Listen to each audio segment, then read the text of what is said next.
ayaa la wareegay xukunkii dalka Soomaaliya inqilaab ay dhigeen oo wararku ay sheegayaan inuusan dib u daadan waxaana ay sameeyeen majliska inqilaab afgembigaasi wuxuu dhacay saaka salaadii saacad waxaana ay ku afgembiyeen xukuumaddii Mr. Maxamed Xaaji Ibraahim Cigaal ka samaysneyd xisbiga SYL waxaana 6 maalmood ka dambeysay jilistii madaxweynihii Soomaaliya President Abdulrasiid Cali Sarmaake oo diimada iminka loo hayo in ka mid ah ciidamada Malaysia.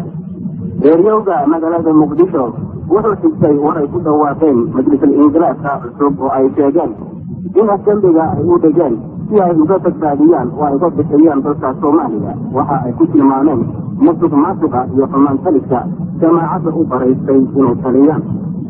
Banjo ayaa lagu soo rogay dalka inta u dhaxaysa 4 galabnimo iyo 10 subaxnimo.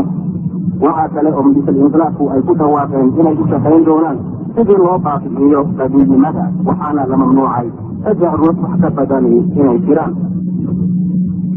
ciidamada militariga ayaa ilaalinaya oo tuban jidadka magaalada Muqdisho waxaana amar loo siiyey inay baaraan guryaha iyo baabuurta.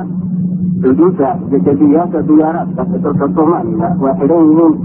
majliska inqilaabkuna waxay sheegeen sida fadhi dibadda dalka Soomaaliya inayna isbedeleen